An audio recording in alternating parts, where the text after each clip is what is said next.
The image of God includes your image too. Period. No questions asked.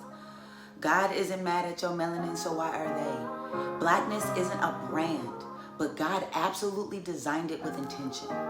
Welcome back to Clarity with Coco, where faith meets brand strategy, and we don't just talk purpose, we live it out loud. Today, we're about to challenge a dangerous idea that's been creeping into the branding world and the church.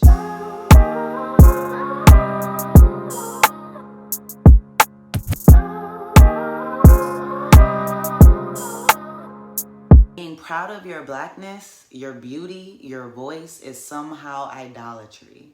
Let me be real clear. The image of God includes your image too. So if they've ever made you feel like confidence is carnal or your culture is a compromise, this one's for you.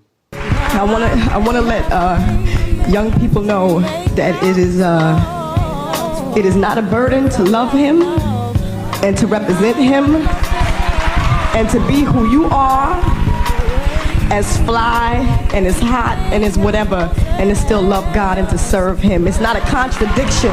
It's not a contradiction. Let's get real, let's get free, let's get clear, and let's brand like we believe what God actually said. Number one, you're not too much. You're just too divine for their box. Most of us were taught to shrink before we were ever told to shine, especially in business. We think professional means polite, polished, and palatable, code for don't rock the boat. But what if your boldness is the breakthrough that someone else has been praying to see? When you shrink your essence to fit someone else's comfort, you shrink the impact of your calling. God didn't create you to blend in or blend in with beige branding. You were born to disrupt the default. That's not arrogance. That's obedience to design. Let's do something practical. Activate taking one element of your brand, your colors, voice, style, or even your Instagram bio, and ask yourself, did I choose this out of alignment or out of fear? Then change one thing that better reflects the real you. And number two, your culture isn't carnal, it's crafted. Western theology often separates holy from cultural. But in the kingdom, God authored culture.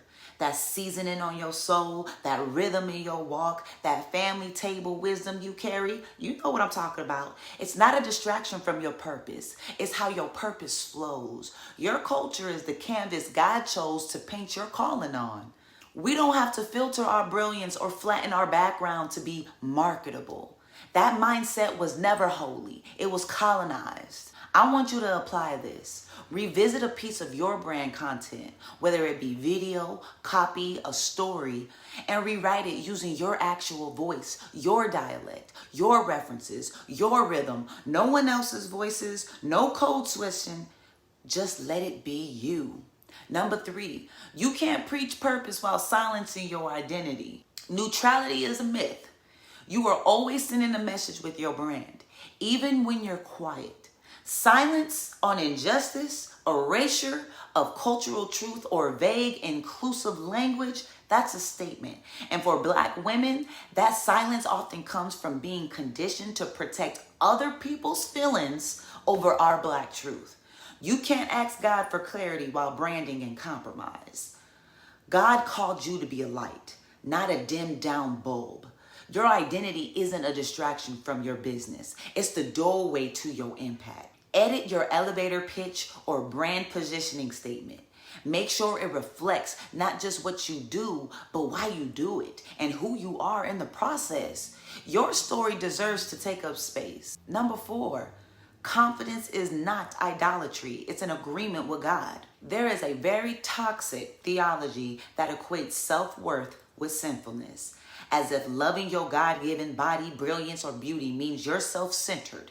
But humility isn't hiding, it's honoring. And honoring God's creation includes you. Your confidence is a form of worship. When you believe what God said about you, being fearfully and wonderfully made, you begin to move through the world with boldness, boundaries, and brilliance.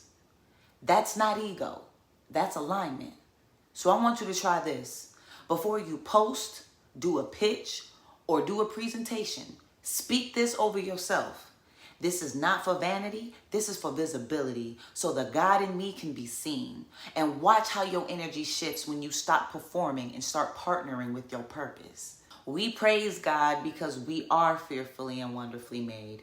And he created mankind in his own image, both male and female. So it is our duty to not conform to the patterns of this world, but to be transformed by the renewing of our minds. Because we are the light of the world, and we will let our light shine before others. This has been Clarity with Coco, where we don't play small, we play sacred. If this episode convicted you, good. That means there's something inside you God is calling higher. You don't have to sanitize your soul to sell. Build a brand that reflects the fullness of who God made you to be. Let's unlearn the lies and brand it holistically. Remember, your culture, your voice, your skin, your power, none of it needs to be edited out for God to use it. It's not idolatry to love yourself. It's alignment.